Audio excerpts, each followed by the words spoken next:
Good evening, and thanks so much for joining us all today. It means a lot to have the support of our friends and our family, colleagues, co-workers here for a project that is really near and dear to our hearts, and we're hoping that it will be near and dear to your hearts as well, because we have a big lift in terms of what we're trying to accomplish. I'd also like to add congratulations. Another dual purpose of this event is to celebrate Jason's tenure. So congratulations to Jason. It's been a real pleasure and honor to work with him these past few years. And we've gotten through a lot of things together, so it makes it helpful. So congrats to Jason. So this is, hi Rick.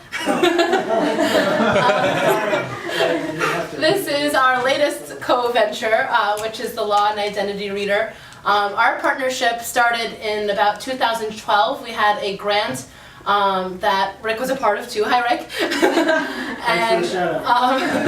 And it really helped force a bit of a relationship between the administration, that's where I come in, and Jason as a faculty member. So we are from Kingsborough Community College. Most of you are a product or a partner there too. So at Kingsborough we have a huge diverse population of about 140 different countries, over 70 languages, and that's really a great breeding ground for dialogue and contribution and conversations that we want our students to have. So that's kind of what we had as a mission of our Law and Identity Readers. How can we take the different vantage points that our students come with, the different life experiences, the different national backgrounds, the different identities that they hold, and how can we bring them all in one room because they're there anyway, and how can we have a conversation? How can we have meaningful dialogue, and what can we do with the connections that they're making in those classes to actually make a difference? So we really wanted to develop curriculum and campus events that kind of could force those types of dialogues on campus. I'm the director of our Student Union and Intercultural Center, and there what we're really trying to do is shift the way that our campus is communicating and the topics that our campus is talking about. There are a lot of things happening out in the world that deserve and need attention, that need unpacking, that need dialogue. They're not easy fixes, but they're not going to be fixed if we just send our students off into the world with little awareness of them, little education of these issues, and little knowledge of what they can actually do to make a change. Something we stress to our students is that, you know, the time is now and the people are us. You know, it's not fancy credentials, it's not fancy degrees, it's not when you land that big job that you can finally start thinking about making a difference. We want our students to know that it's them and it's now.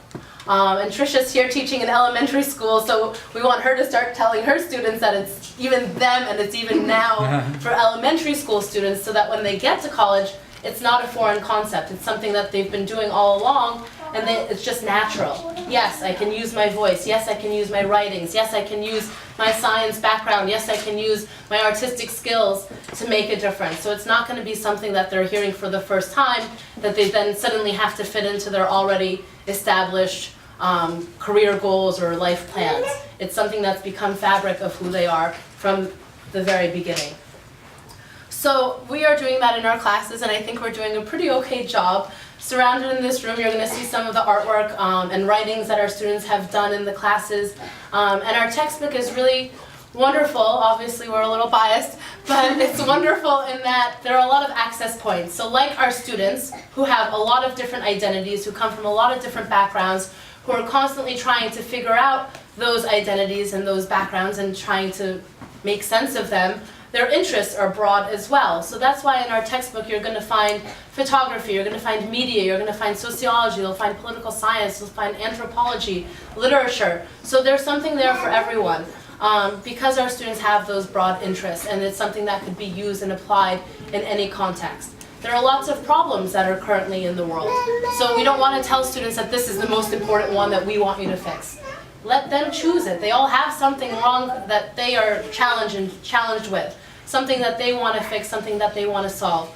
And we've had a lot of great moments in the classroom where, you know, oh, this is what I'm struggling with, and this is who I am. And someone who doesn't look like them has that same exact problem. And then that really helps connect the students and say, oh, okay, cool, I have solidarity, I have people in this fight. I don't feel so overwhelmed and overburdened by trying to fix this all by myself. And I know that it's not just affecting me or my community, it has a broader pitch. So those are the types of conversations. They're not always easy. They take patience, they take nurturing, it takes establishing some classroom dynamics where you can feel safe and comfortable sharing with your colleagues, but it's not impossible to get there. Speaking of identity, you know, it's something that is tricky and something that I've grappled with for a while. I'm a first-generation Egyptian American, never feeling fully American, never feeling fully Egyptian, and then it took me a while to see that that was of value. Najla Saeed, who we cite in our book, we have a longer excerpt from her. She's the daughter of Edward Said, and she really did the best. You know, when I read her book, I said, oh wow, like this is exactly how I felt my whole life, which is always good to know. And she has a great quote that I think can lend itself to anyone who's kind of trying to find out where they fit in the world. So I'll quote it here.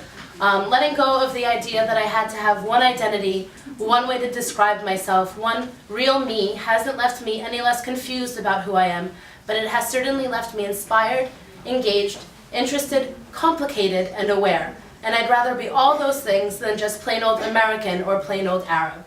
So I want our students to understand that all of those things that might struggle with trying to parcel and say, okay, over here I'm this and over here I'm that, those are advantages, those are assets, those are ways that they can code switch, those are ways that they can relate to other people and not worry about seeing it as a disadvantage. So those are things that come from that dialogue as well. I wrote my master's thesis on the Arab Spring in 2011, and what was great about that movement at the time is that it took 18 days for people to mobilize to ouster a 30-year despot, where you had a democracy where politicians were getting 99% of the vote. So the important thing is that that didn't take skills, that didn't take tons of premeditated planning. It was pretty spontaneous and it was effective. Now that doesn't always work, but that also is to say that these big changes that you think are impossible are possible, and that you have to just take that step. And Egypt was really armed with the courage that they got from others. So, you know, a year before 2011, if they tried to do that, just one person protesting, they wouldn't have had such a fortunate ending, unfortunately, since it was a police state. But because they had so many more people joining them, they found that courage and they found that solidarity, and they were able to go and find that they could be successful. So that was effective. They got rid of a 30-year politician who was corrupt and authoritarian and not working for the majority of the people. It happened in 18 days.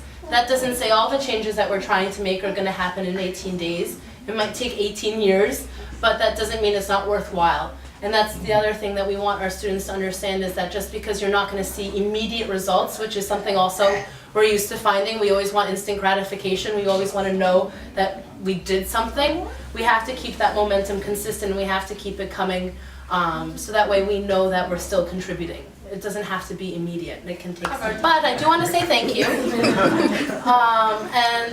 So Jason and I would like to thank you all for being here and for supporting this work. And one of the ways that we do this work is through asking students to consider the framework of identity, agency, and advocacy. And to contemplate your own personal journey of identity, agency, and advocacy. So as you're mixing and mingling today, we might give you a question or probe, as we would in the classroom, to contemplate your identity, your agency, and advocacy. What is something that you're passionate about or concerned about? And maybe you'll find some allies here in the room and get started on the type of work that we're trying to do. And another small little plug for all of you New York City residents, please make sure you go vote tomorrow. Yes. Yes? So we want to model that. Elections are all the time, consistent, and it's one form of our democracy. We want to make sure that we're showing up to vote, choosing the people that represent us, and making sure that they are always advocating for us. So we want to make sure that it's not just voting one day, but keeping that communication constant and consistent.